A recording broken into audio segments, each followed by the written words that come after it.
రాష్ట్రం విడిపోయి 10 ఏళ్లు దాటిన తర్వాత మళ్లీ నెమ్మదిగా రాయలసీమ ప్రత్యేక రాష్ట్రం డిమాండ్ వినిపిస్తుంది. రాయలసీమకు తీవ్ర నష్టం జరుగుతుందని సీమ నాయకులు అంటున్నారు. ఇలా అనడం ఇప్పుడు కొత్త కాదు, దశాబ్దాలుగా అంటూనే ఉన్నారు. అనేక పేర్లతో అనేక మంది నాయకులు ఉద్యమాలు నడిపారు. తాజాగా రాయలసీమ రాష్ట్ర సమితి వ్యవస్థాపకుడు కొంచెం వెంకట సుబ్బారెడ్డి ఆధ్వర్యంలో బెంగళూరులోని ప్రవాసాంధ్రులు రాయలసీమ జిల్లాల ప్రతినిధులతో సమావేశం జరిగింది. ప్రత్యేక రాయలసీమ తీర్మానాన్ని పార్లమెంట్లో పెట్టాలని ప్రధాని మోడీకి వినతిపత్రం ఇచ్చినట్లు వెంకట సుబ్బారెడ్డి చెప్పారు. రాష్ట్రపతి, ఉపరాష్ట్రపతి, కేంద్ర హోంమంత్రి, ముఖ్యమంత్రి చంద్రబాబు నాయుడుకి వినతిపత్రాలు ఇచ్చామన్నారు.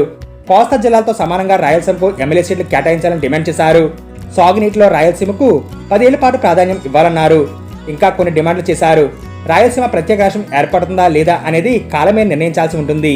తెలంగాణ ఉద్యమం జరుగుతున్నప్పుడే అప్పట్లో టీడీపీలో ఉన్న సీనియర్ నాయకుడు జేసీ దివాకర్ రెడ్డి రాయలసీమను తెలంగాణలో కలపాలని డిమాండ్ చేశారు. రాయలసీమను తెలంగాణలో కలుపుకోవాల్సిన అవసరం ఉందని, రాయల్ తెలంగాణ ఇవ్వడానికి ఎవరికీ అభ్యంతరం లేదన్నారు. ఈ విషయంపై నాయకులతో చర్చిస్తామన్నారు. రాయలసీమను తెలంగాణలో కలిపినప్పుడే రాయలసీమ సాగునీటి సమస్య తీరుతుందన్నారు.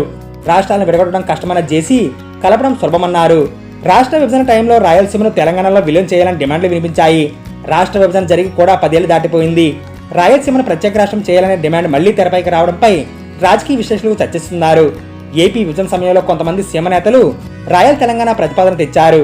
అయితే రాయల్ తెలంగాణ సాధ్యం కాలేదు. 2 ఏళ్ల కింద కూడా జేసీ దివాకర్ రెడ్డి రాయల్ తెలంగాణ అంశం మళ్లీ తెరపైకి తెచ్చారు. తెలంగాణ వదిలిపట్టి తాము నష్టపోయామన్నారు. తాము ఏపీ వదిలేసి తెలంగాణకు వచ్చేస్తామని చెప్పుకొచ్చారు. ఉమ్మడి రాష్ట్రం విడిపోయాక రాయలసీమ నష్టపోయిందన్నారు. రాయలసీమ ఉద్యమాన్ని మరో రేంజ్ తీసుకెళ్లాలని ఆ ప్రాంత నేతలు భావిస్తున్నారు. అయితే 4 జిల్లాలతో గ్రేటర్ సీమ అంటే మరీ తక్కువగా ఉంటుందనే ఉద్దేశంతో మరో 2 జిల్లాలను కలుపుకుంటున్నారు. సీమలోని 4 జిల్లాలతో పాటు కోస్తాలోని నెల్లూరు, ప్రకాశం జిల్లాలను కూడా చేర్చుకుంటున్నారు. ఈ 6 జిల్లాలను కలిపి గ్రేటర్ రాయలసీమ ఏర్పాటు చేయాలని డిమాండ్ చేస్తున్నారు. తెలంగాణ ఉద్యమ స్ఫూర్తితో తాము ముందుకెళ్తామని సీమ సీనియర్ నేతలు చెబుతున్నారు. విడిపోయిన తెలంగాణ ఇప్పుడు ఎంతో అభివృద్ధి చెందుతుంది. కాళేశ్వరం సహా ఎన్నో ప్రాజెక్టుల అభివృద్ధిలో దూసుకుపోతుంది.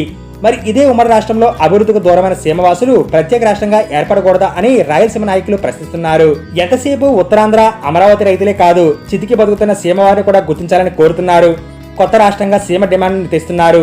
అయితే ఈ పోరాటం ఐక్యమత్యంగా ఉంటేనే విజయ తీరాలకు చేరుతుందని, ఇప్పటికిప్పుడు సీమ రాష్ట్రం సాకారం కాకుండా వారికి అన్యాయం జరిగితే మాత్రం మరో తెలంగాణగా సీమ ఏర్పడడం ఖాయమంటున్నారు.